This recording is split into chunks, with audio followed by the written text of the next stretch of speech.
Welcome to back to my channel. আমার চ্যানেলে আবার সবাইকে অনেক অনেক অভিনন্দন।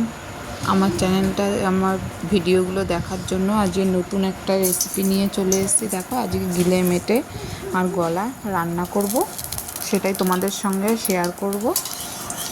ভালো লাগলে চ্যানেলটাকে সাবস্ক্রাইব, লাইক, কমেন্ট করে আমার পাশে থেকো।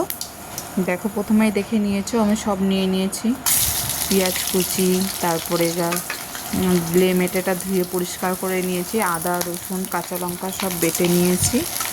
এবার দেখো, কড়াই গরম করে তেল দিয়ে, জিরে দিয়ে আর একটা শুকনো লঙ্কা দিয়ে দিয়েছি। তারপর পেঁয়াজটা ভেজে নিচ্ছি।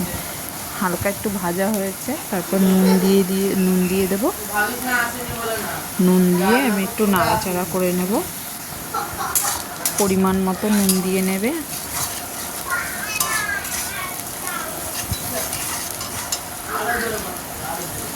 নুন দেওয়ার পরে একটু পেঁয়াজটা নরম হওয়ার পরে আদা, রসুন, কাঁচা লঙ্কা বাটাটা আমি দিয়ে দিলাম। দিয়ে এবার ভালো করে কষিয়ে নেব। একটু নাড়াচাড়া দেওয়ার পরেই জিরের গুঁড়ো, হলুদ গুঁড়ো,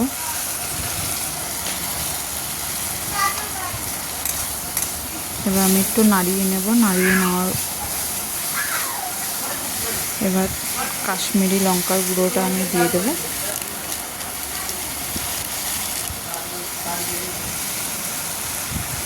কালার হওয়ার জন্য একটু কাশ্মীরি লঙ্কার গুঁড়ো দিয়ে দিলাম। এবার দিয়ে দেবো ধনের গুঁড়ো।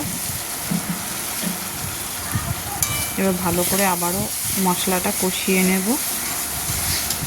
এবার দিয়ে দেবো, কষানোর পরে আমি দিয়ে দেবো একটু টমেটো কেটে দিয়ে দিয়েছি। টমেটো একটুখানি কাঁচা গন্ধটা চলে যাওয়ার পরে এবার দেখো তেল ছেড়ে দিয়েছে। এবার আমি গিলে মেটেটা দিয়ে দেবো। গিলে মেটে তারপর গলাও আছে। এবার আমি ভালো করে নাড়িয়ে কষিয়ে নেব।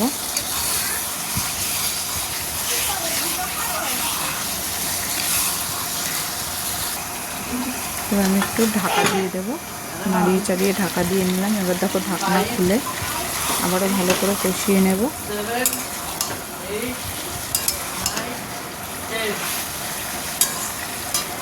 এভাবে রান্না করে দেখবে গিলে মেটটা খুবই সুন্দর লাগে।